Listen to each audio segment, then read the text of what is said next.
Bartimaeus The Golem's Eye by Jonathan Stroud. Prologue, Prague, 1868. At dusk, the enemy lit their campfires one by one, in greater profusion than on any night before. The lights sparkled like fiery jewels out in the grayness of the plains, so numerous it seemed an enchanted city had sprung up from the earth. By contrast, within our walls, the houses had their shutters closed, their lights blacked out. A strange reversal had taken place. Prague itself was dark and dead, while the countryside around it flared with life. Soon afterwards, the wind began to drop. It had been blowing strongly from the west for hours, carrying word of the invaders' movements, the rattling of the siege engines, the calling of the troops and animals, the sighing of the captive spirits, the odors of the incantations. Now, with unnatural speed, it died away, and the air was steeped in silence. I was floating high above the Stroud monastery, just inside the magnificent city walls I had built 300 years before. My leathery wings moved in strong, slow beats. My eyes scanned the 7 plains to the horizon. It did not make for happy viewing. The mass of the British army was cloaked behind concealments, but its ripples of power already lapped at the base of Castle Hill. The auras of a vast contingent of spirits were dimly visible in the gloom. With every minute, further brief trembles on the plain signaled the arrival of new battalions. Groups of human soldiers moved purposefully over the dark ground. In their midst stood a cluster of great white tents, domed like roc's eggs about which shields and other spells hung cobweb thick. I raised my gaze to the darkened sky. It was an angry black mess of clouds, smeared with streaks of yellow to the west. At a high altitude, and scarcely visible in the dying light, I spied 6 faint dots circling well out of detonation range. They progressed steadily widdershins, mapping out the walls a final time, checking the strength of our defenses. Speaking of which, I had to do the same. At Stroud Gate, furthest flung and most vulnerable outpost of the walls, the tower had been raised and strengthened. The ancient doors were sealed with triple hexes and a wealth of trigger mechanisms, and the lowering battlements at the crest of the tower bristled with watchful sentries. That, at least, was the idea. To the tower I flew, hawk-headed, leather-winged, hidden behind my shroud of wisps. I alighted barefoot, without a sound, on a prominent crest of stone. I waited for the swift, sharp challenge, the vigorous display of instant readiness. Nothing happened. I dropped my concealment and waited for some moderate, belated evidence of alertness. I coughed loudly. Still no joy. A glimmering shield protected part of the battlements, and behind this crouched 5 sentries.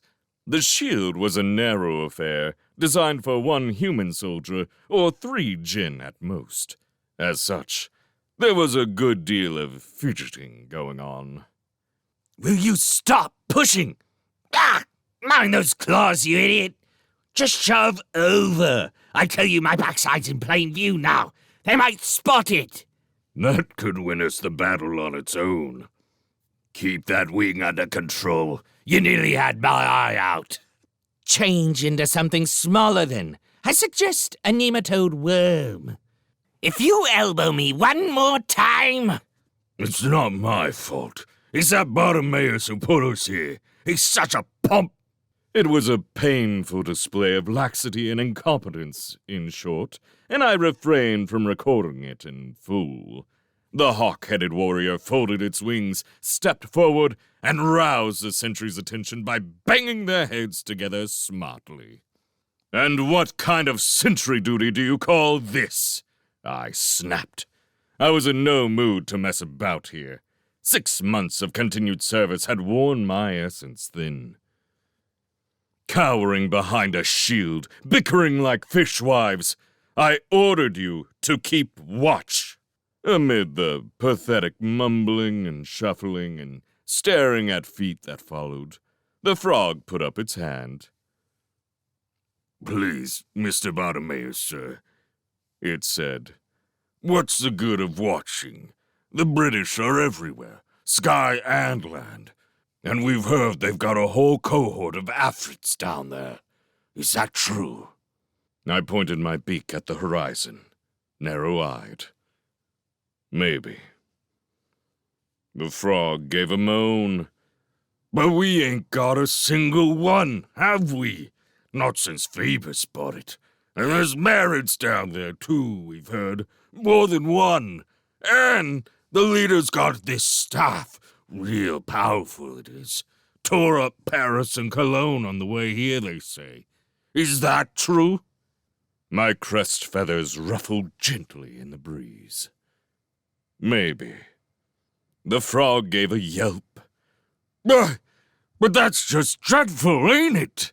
We've no hope now. All afternoon the summonings have been coming thick and fast, and that only means one thing. They'll attack tonight. We'll all be dead by morning. Well, he wasn't going to do our morale much good with that kind of talk. I put a hand on his warty shoulder. Listen, son. What's your name? Nubbin, sir. Nubbin. Well, don't go believing everything you hear, Nubbin. The British Army's strong, sure. In fact, I've rarely seen stronger. But let's say it is. Let's say it's got merits, whole legions of Afrits, and Horlas by the bucket load. Let's say they're all going to come pouring at us tonight, right here at the Stroud gate. Well, let them come. We've got tricks to send them packing. Such as what, sir? Tricks that'll blow those Afrits and Marids right out of the air. Tricks we've all learned in the heat of a dozen battles. Tricks that mean one sweet word. Survival. The frog's bulbous eyes blinked at me. This is my first battle, sir. I made an impatient gesture. Failing that, the Emperor's djinns say his magicians are working on something or other. A last line of defense. Some harebrained scheme, no doubt. I patted his shoulder in a manly way. Feel better now, son? No, sir. I feel worse. Fair enough. I was never much cop at those pep talks. All right, I growled. My advice to you is to duck fast and, where possible, run away. With luck, your masters will get killed before you are. Personally, that's what I'm banking on. I hope this rousing speech did them some good, for it was at that moment that the attack came. Far off, there was a reverberation on all 7 planes. We all felt it. It was a single note of imperious command. I spun round to look out into the dock, and one by one, the 5 sentries' heads popped up above the battlements. Out on the plains, the great army surged into action. At their head, soaring on the updraughts of a sudden, ferocious wind, came the djinn, armored in red and white, carrying slender pikes with silver tips. Their wings hummed, their screams made the tower shake. Below on foot, a ghostly multitude. The Horlas with their carved bone tridents, skipping into the huts and houses outside the walls in search of prey. Beside them, vague shadows flitted. Ghouls and fetches, wraiths of cold and misery, insubstantial on every plane. And then, with a great chattering and champing of jaws, 1,000 imps and foliates rising from the earth like a dust storm, or a monstrous swarm of bees. All these and many others came a-hurrying towards the Stroud gate. The frog tapped my elbow. Good job you had a word with us, sir, he said. I'm overwhelmingly confident now, thanks to you. I scarcely heard him. I was staring far off beyond the terrible host to a low-rise near the domed white tents. A man was standing on it, holding up a stick, or staff. He was too remote for me to take in many details, but I could sense his power all right. His aura lit up the hill about him. As I watched, several lightning bolts speared from the boiling clouds, impaling themselves upon the tip of the outstretched staff. The hill, the tents, the waiting soldiers were briefly lit, as if by day. The light went out, the energy absorbed into the staff. Thunder rolled about the beleaguered city. So that's him, is it? I muttered. The famous Gladstone. The Jinn were nearing the walls now, passing over waste ground and the wrecks of newly dismantled buildings. As they did so, a buried hex was triggered. Jets of blue-green fire erupted upwards, incinerating the leaders where they flew. But the fire died back, and the rest came on. This was the trigger for the defenders to act. 100 imps in foliates rose from the walls, uttering tinny cries and sending detonations towards the flying horde. The invaders replied in kind. Infernos and fluxes met and mingled in the half-dark. Shadows looped and spun against the flares of light. Beyond, Prague's finges were aflame. The first of the Horlas thronged below us, trying to snap the sturdy binding spells that I'd used to secure the wall's foundations. I unfurled my wings, ready to enter the fray. At my side, the frog swelled out its throat and uttered a defiant croak. The next instant, a looping bolt of energy stabbed from the magician's staff, far off on the hill, arced through the sky, and smashed into the Stroud Gate Tower, just below the battlements. Our shield was ruptured like tissue paper. Mortar and stone shattered, the roof of the tower gave way. I was blown spinning into the air and fell almost to earth, colliding heavily with a cartload of hay bales that had been drawn inside the gates before the siege began. Above me, the wooden structure of the tower was on fire. I could not see any of the sentries. Imps and Jinn milled about confusedly in the sky above, exchanging bursts of magic. Bodies dropped from the sky, igniting roofs. From nearby houses, women and children ran screaming. The Stroud Gate shook with the scratching of the Horlas' tridents. It would not hold for long. The defenders needed my help.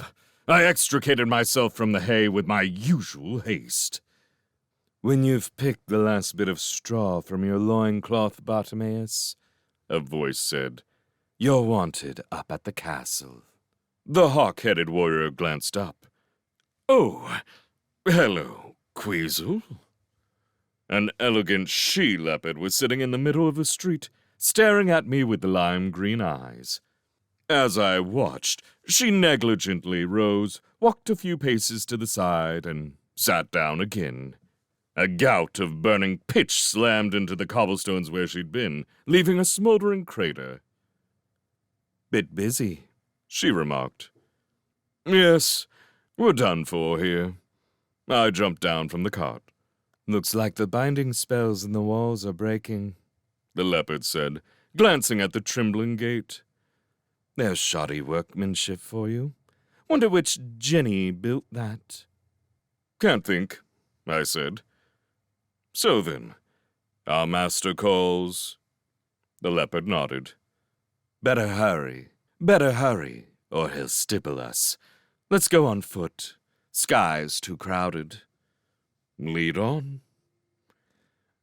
I changed, became a panther, black as midnight. We ran up through the narrow streets towards Hrachny Square. The roads we took were empty. We avoided the places where the panic-stricken people surged like livestock. More and more buildings were burning now, gables collapsing, side walls falling in. Around the roofs, small imps were dancing, waving embers in their hands. At the castle, Imperial servants stood in the square under flickering lanterns, gathering random pieces of furniture into carts. Beside them, hostlers were struggling to tie their horses to the struts. The sky above the city was peppered with bursts of colored light. Behind, back towards Strahov and the monastery, came the dull thump of explosions. We slipped through the main entrance unopposed. "The Emperor's getting out, is he?" I panted. Frantic imps were passing us, balancing cloth bundles on their heads. "He's more concerned about his beloved birds," Queasel said. "Wants our afrits to airlift them to safety." The green eyes flicked at me in rueful amusement. "But all the afrits are dead." "Exactly. Well, almost there." We had arrived in the northern wing of the castle, where the magicians had their quarters. The taint of magic hung thick about the stones. Down a long flight of stairs the leopard and panther ran, out along a balcony overlooking the stag moat, and in through the arch that led to the lower workroom. This was a broad, circular room that took up almost the entire ground floor of the White Tower. I had often been summoned here over the centuries, but now the usual magical paraphernalia, the books, the incense pots, the candelabra, had been swept aside to make way for a row of tin chairs and tables. On each table was a crystal orb, flickering with light. On each chair, a hunched magician peering into his or her respective orb. There was absolute silence in the room. Our master was standing at a window, staring through a telescope into the dark sky. He noticed us, made a gesture for silence, then beckoned us into a side room. His gray hair had turned white with the strain of the last few weeks. His hooked nose hung thin and pinched, and his eyes were as red as an imp's. He scratched at the back of his neck. "You don't need to tell me," he said. "I know. How long have we got?" The panther flicked its tail. "I'd give us an hour, no more." Queasel looked back towards the main room where the silent magicians toiled. "You're bringing out the golems, I see," she said. The magician nodded curtly. "They will cause great damage to the enemy." "It won't be enough," I said. "Even with 10. Have you seen the size of the army out there?" "As ever, Bartimaeus, your opinion is ill-considered and unlooked for. This is a diversion only. We plan to get His Highness away down the eastern steps. A boat is waiting at the river. The golems will ring the castle and cover our retreat." Queasel was still staring at the magicians. They stooped low over their crystals, mouthing continuous silent instructions to their creatures. Faint moving images in the crystals showed each one what their golem saw. "The British won't bother with the monsters," Queasel said. "They'll find these operators and kill them." My master bared his teeth. "By then, the Emperor will be gone. And that, incidentally, is my new charge for both of you. To guard His Highness during his escape. Understood?" I held up a paw. The magician gave a heartfelt sigh. "Yes, Bartimaeus." "Well, sir," I said, "if I might make a suggestion. Prague's surrounded. If we try to escape the city with the Emperor, we'll all die horribly. So why don't we just forget the old fool and slip away instead? There's a little beer cellar on Karlova Street with a dried-up well. Not deep. The entrance is a bit small, but—" He frowned. "You expect me to hide in there?" "Well, it would be a bit tight, but I reckon we could squeeze you in. Your potbelly might give us trouble, but it's nothing a good shove wouldn't fix. Ow!" My fur crackled. I broke off sharpish.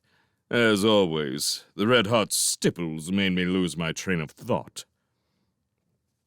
"Unlike you," the magician snarled, "I know the meaning of loyalty. I do not need to be compelled to act honorably towards my master.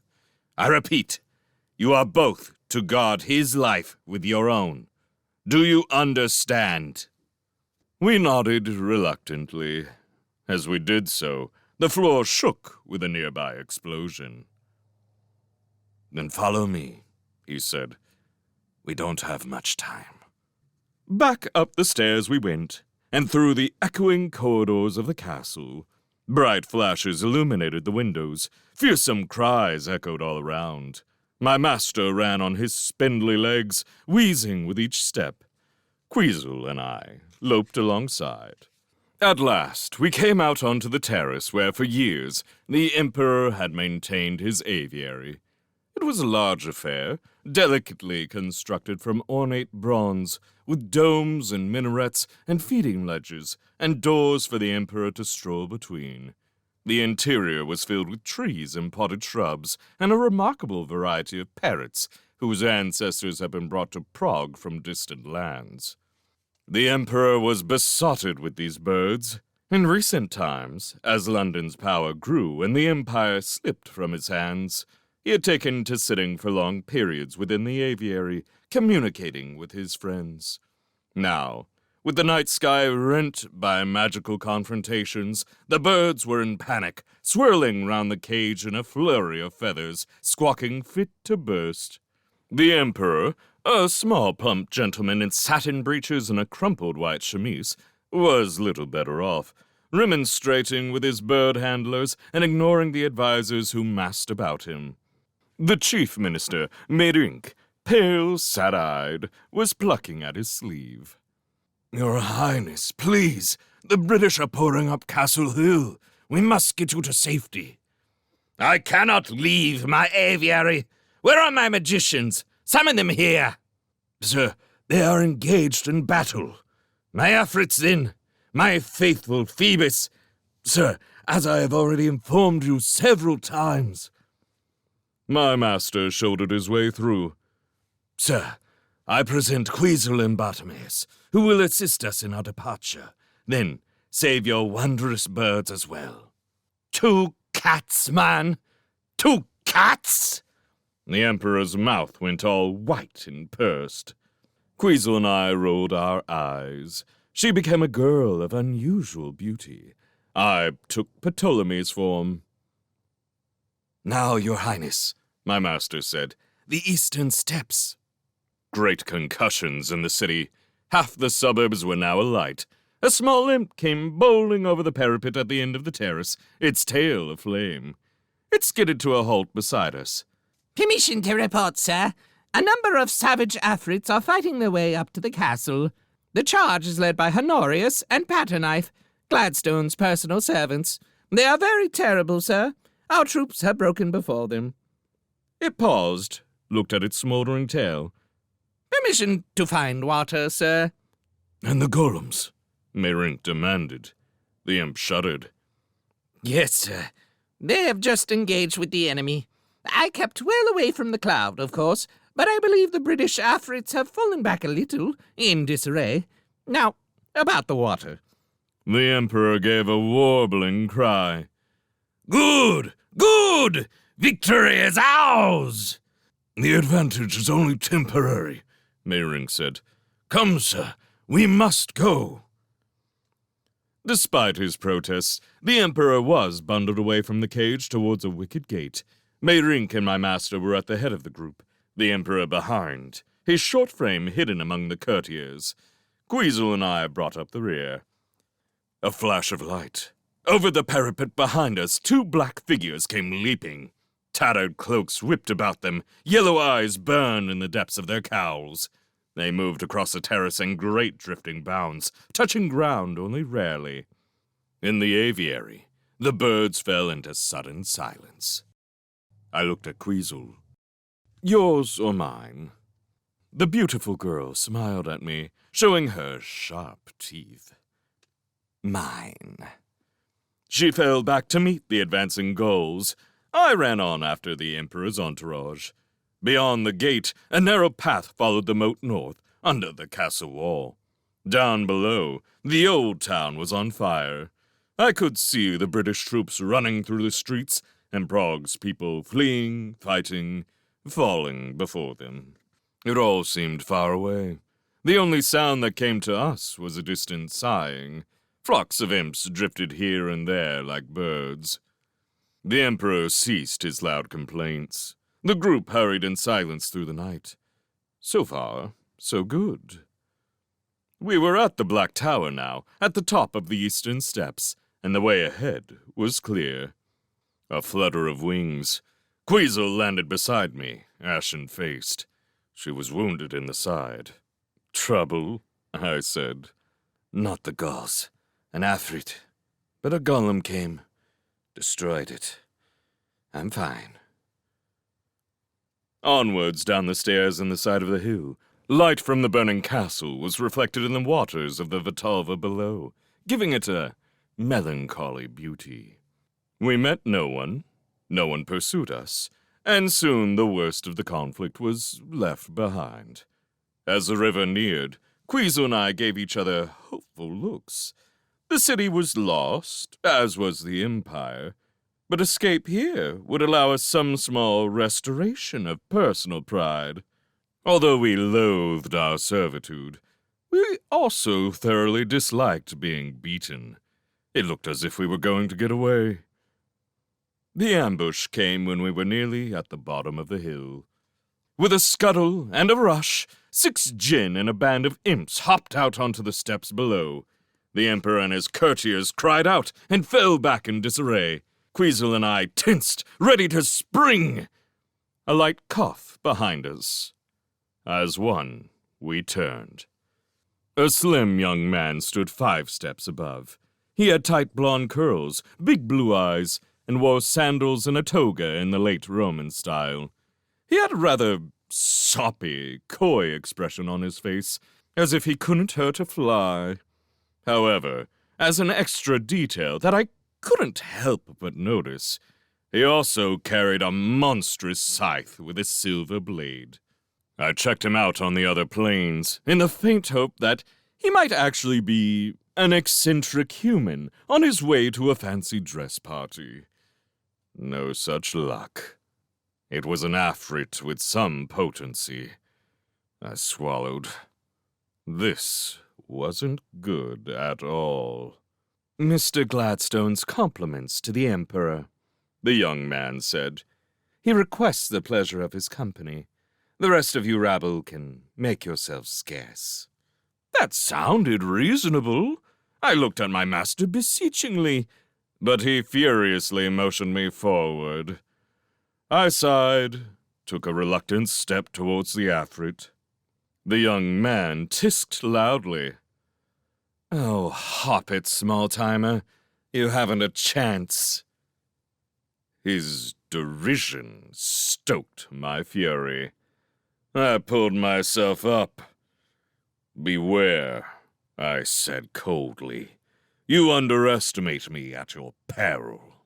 The Afrit batted his eyelashes with an ostentatious lack of concern. "Indeed? Have you a name?" "A name?"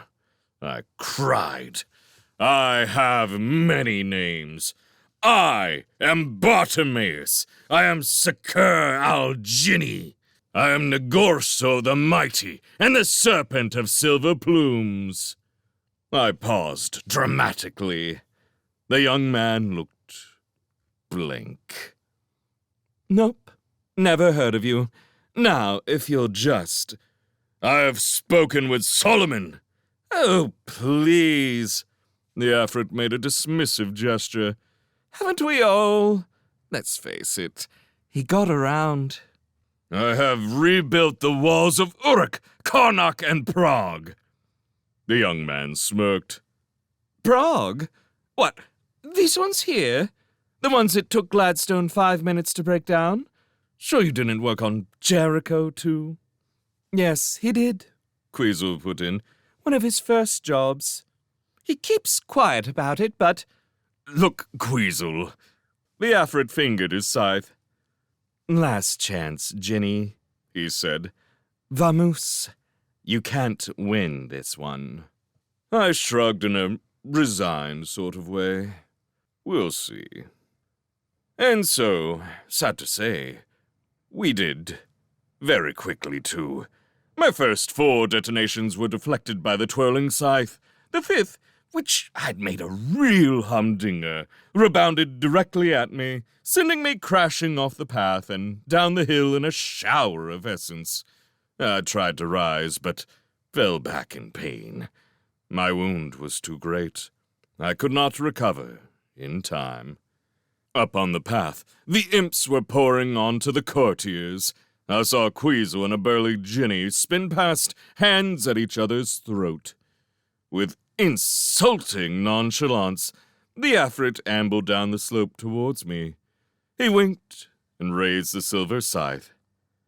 And at that moment, my master acted. He'd not been a particularly good one, all told. He'd been too fond of the stipples, for starters. But from my point of view, his last deed was the best thing he ever did. The imps were all around him, vaulting over his head, ducking between his legs, reaching for the Emperor. He gave a cry of fury, and from a pocket in his jacket produced a detonation stick, one of the new ones made by the alchemists of Golden Lane in response to the British threat. They were shoddy, mass-produced rubbish, inclined to explode too fast, or often not at all. Either way, it was best, when using them, to throw them speedily in the general direction of the enemy. But my master was a typical magician. He wasn't used to personal combat. He gabbled the word of command all right, but then he proceeded to hesitate, holding the stick above his head and feinting at the imps, as if undecided which one to choose. He hesitated a fraction too long. The explosion tore half the stairs away. Imps, emperor, and courtiers were blown into the air like dandelion seeds. My master himself vanished utterly, as if he had never been. And with his death, the bonds that tethered me withered into nothing. The Afrit brought the scythe blade down, exactly where my head had lain. It drove uselessly into the ground. Thus, after several 100 years and a dozen masters, my ties to Prague were broken. But as my grateful essence fled in all directions, and I looked down upon the burning city and the marching troops, on the wailing children and the whooping imps, on the death throes of one empire and the bloody baptism of the next, I must say, I didn't feel particularly triumphant. I had a feeling it was all going to get a whole lot worse.